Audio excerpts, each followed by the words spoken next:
السلام علیکم ورحمۃ اللہ وبرکاتہ۔ امید کرتا ہوں کہ آپ سب خیریت سے ہوں گے۔ دوستو، آج ہم بات کرنے والے ہیں بہت ہی اہم موضوع پر۔ آج کا ہمارا موضوع ہے خوراک کی بھوک اور سیکس کی بھوک۔ اس موضوع کو ہمارے معاشرے میں گناہ سمجھا جاتا ہے، حالانکہ بالکل بھی گناہ نہیں ہے، بلکہ اس موضوع پر کھل کے بات کرنے کی ضرورت ہے۔ چلیں اب چلتے ہیں آج کے سٹوری کی طرف۔ تو دوستو، گزارش ہے کہ اگر آپ نے KHK نیوز کو ابھی تک سبسکرائب نہیں کیا تو برائے مہربانی چینل کو سبسکرائب کر دیں اور بیل آئیکن کو پریس کر دیں۔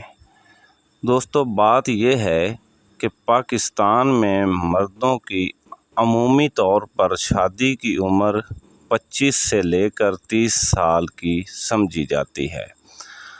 عام طور پر اس کی وجہ مرد کے روزگار کمائی کو سمجھا جاتا ہے کہ جب تک ایک نوجوان اپنے پیروں پر کھڑا نہیں ہوتا اس کی شادی لٹکی رہتی ہے۔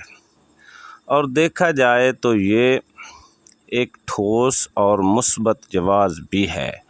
جب مرد بیوی اور بچوں کی کفالت کی بڑی ذمہ داری اٹھانے کے قابل ہی نہیں تو شادی کر کے خود کو مزید پریشانی میں ڈالنے والی بات ہے۔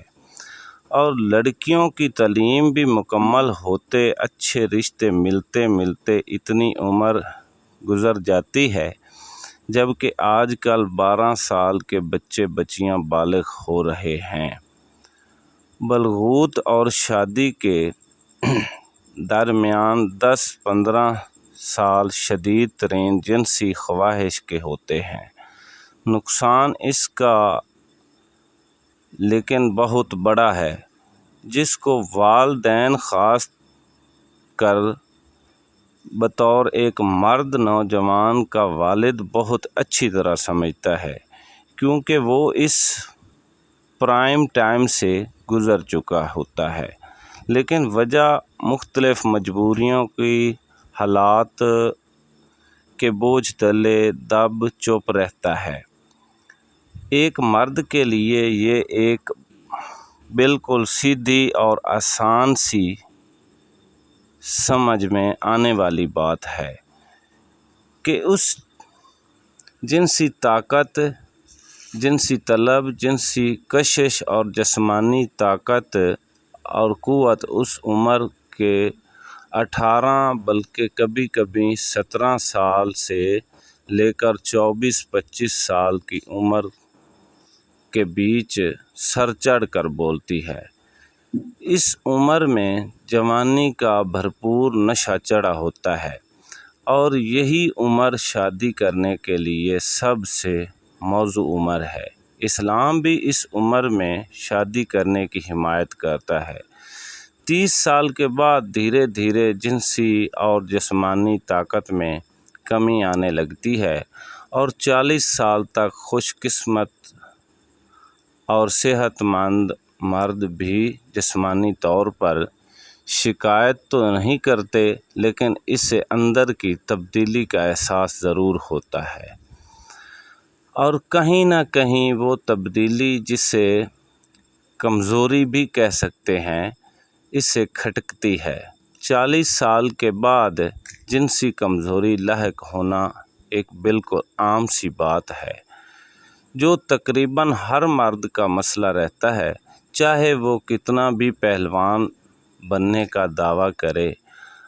اگر بات کی جائے قبائل کی تو ہمارے قبائل رواج کے مطابق خاص طور پر دور دراز پہاڑوں میں رہنے والے لوگ اپنے بچوں کی 18 سے 20 اور 25 کی شادی کر دیتے ہیں، اور بچیوں کے حوالے سے 14 سے 16 سال تک شادیاں کروا کر ذمہ داری سے فارغ ہو جاتے ہیں۔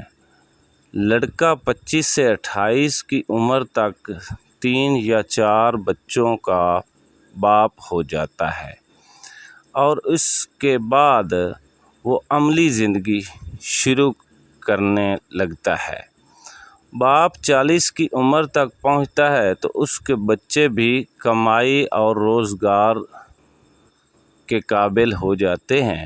دیکھا جائے تو اس لیے یہی طریقہ کار بہترین ہے۔ ویسے پہاڑوں میں بسنے والے لوگ قدرتی ماحول کے زیادہ قریب رہنے کی وجہ سے جسمانی طور پر زیادہ مضبوط سمجھے جاتے ہیں، لیکن ان کی طاقت کی اصل وجہ شادی کا جلد ہونا ہے۔ سیکس یا شہوت ایک ہی چیز کا نام ہے۔ اس پر بات کرنا ہمارے معاشرے میں گناہ سمجھا جاتا ہے، لیکن موقع ملے تو چھوڑتا تو کوئی بھی نہیں۔ اس کے بارے میں حقیقت پسند لوگ کہتے ہیں کہ خوراک کی بھوک کے بعد دنیا کی سب سے بڑی بھوک سیکس کی بھوک ہوتی ہے، کیونکہ یہ بھوک مرد اور عورت کو نوعمری سے بڑھاپے تک تنگ کرنا شروع کر دیتی ہے۔ اگر یہ بھوک حلال طریقے سے نہ مٹے تو انسان حرام میں سے تلاش کرتا ہے۔ لہٰذا نکاح کو آسان بنائیں، کیونکہ بزرگوں کا کہنا ہے کہ انسان اگر اپنے آپ کو جنسی طور پر حرام استعمال نہ کرے تو کبھی جنسی طور پر کمزور یا بوڑھا نہیں ہوتا۔ اگر معاشی حالات اجازت دیں تو اپنے بچوں کی شادیاں کرانے میں دیر نہ کریں، اور نہ صرف جنسی کمزوری یا جنسی طاقت کی وجہ سے، بلکہ اس لیے بھی کہ بیوی میسر آنے کے بعد نوجوان مرد بہت سارے گناہوں اور غلط کاریوں سے بچا رہتا ہے۔ بلکہ عورت کے لیے بھی یکساں مفید فارمولہ ہے۔ آپ اس موضوع پر کیا رائے رکھتے ہیں؟ برائے مہربانی کمنٹ سیکشن میں اپنی قیمتی رائے کا اظہار ضرور کریں۔ دوستو، ہمیں اپنی دعاؤں میں ضرور یاد رکھیں اور اپنے چاہنے والوں کا خاص خیال رکھیں۔ اللہ حافظ۔